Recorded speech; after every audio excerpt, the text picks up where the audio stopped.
Hi everyone, Lolly here. I had posted a short version of this set of tags previously because I had lost some of the video and it's been recovered.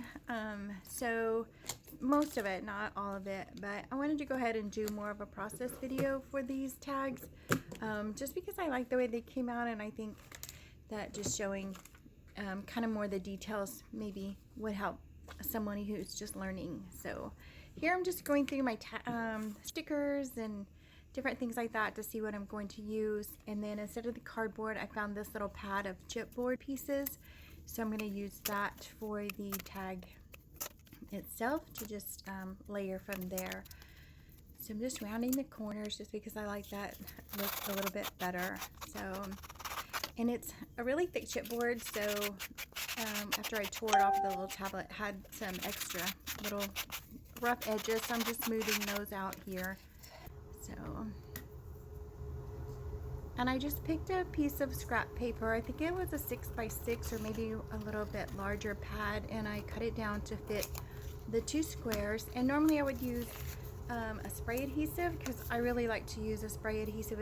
I think it's less messy, but I didn't want to go back and forth to the garage, so I'm going to use Mod Podge, and I'm going to just lay those two pieces of scrapbook paper down.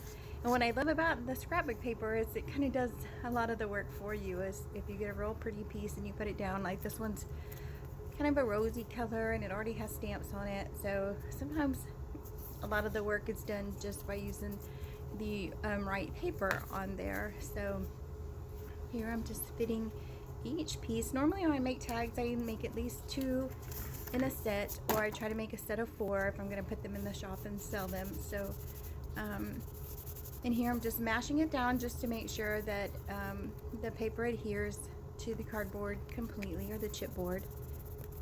And so the next thing I'm going to do is sand the edges. And I sand the edges, I'm sure some of you have seen this before, just so that it's not just so clean cut and just, you know, a scissor straight cut, and it kind of rust up the edges a little bit, makes it look a little more vintage and a little smoother.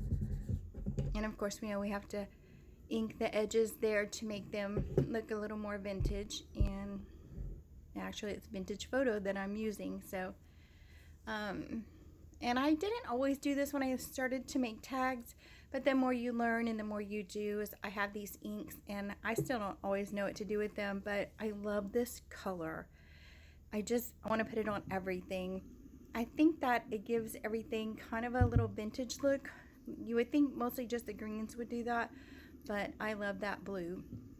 This is a glass block that I buy. If you watch my videos, I shop at the Austin Creative Reuse store, and it's a tile, and I buy them for like 25 cents, and I use them for my stamp blocks, and they work perfect, and they're nice and heavy, so I like that. So I'm just stamping on here just to add a little background to the I guess the picture there we're going to start making.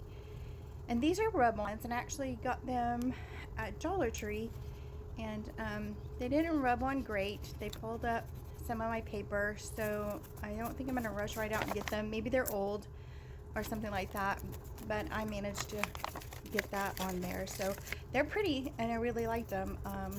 Maybe I'll try them again just to see if maybe they just weren't old. And so here I just picked another piece of scrapbook paper that matched the background a little bit. I wanted to bring out the blue since I like the blue so much. And so I'm going to ink that up, and I'm just going to put it down just so the sticker isn't just flat on the paper. So you just want to layer your stickers and your papers and things like that. And in a long time I haven't used it, but I got shoe polish at Dollar Tree. You can buy it anywhere, and use the brown color to distress edges. And they also have one that's kind of clear that you just use for wax to put over the top of different projects. So this is just a piece of a paper doily, and again I'm just layering just so the sticker's just not flat on the tag. I'm experimenting here with adding some washi tape. Then I'm going to add some glue just because my washi tape's pretty old. I have a whole bucket I need to get used up before it just all goes bad. But so when you're making your tags, I'm just going to work on one and then I'm going to do everything I do on this one. I'm going to transfer and do also on the second one, but it was just easier to film doing one. So I put the little foam dots on the back of the phone there, the little vintage phone, and they came just like that, but I went over it a little bit with a dark shoe polish just to take a lot of the shine out of the sticker. And this little jar is a jar that I bought. It's blue jean buttons of all kinds. They all have different words and brands and things like that on there. So I bought that also at the Austin Creative Reuse store. And I think I paid like 50 cents for a little box of them. So, and here, of course, we all recognize the Tim Holtz chipboard words. This is my little basket or box that I use when I make my dolls. I make dolls out of found objects and bits and pieces.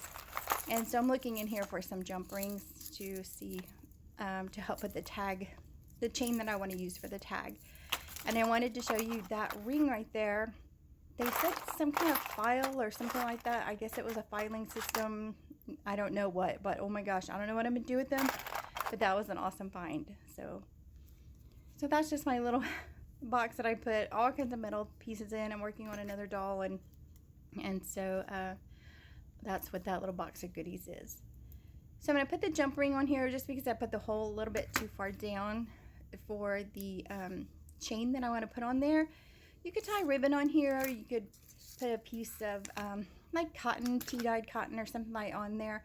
I just wanted to try something different. I normally, if I don't sell them, I end up hanging them in my house. So I thought, well, let me try this chain and see how that looks. So I keep thinking that something needs to go there on the side, and so I've decided on these to put a little bit on the side there just to fill in that little space, and then that's the final product for that one. And then there's the second one using the same. I moved the ink around so the blue on the little sticker makes it look a little more antiqued, and then I just spread it around the picture. So thank you for joining me. I hope you enjoyed seeing how you can make beautiful tags just out of Dollar Tree and different items like that. It's always fun to see what you can create with what you just have around the house. Thank you again for joining me. I hope this video inspired you a little bit, and I hope you were encouraged to try some new things on your own. Thank you. Good night.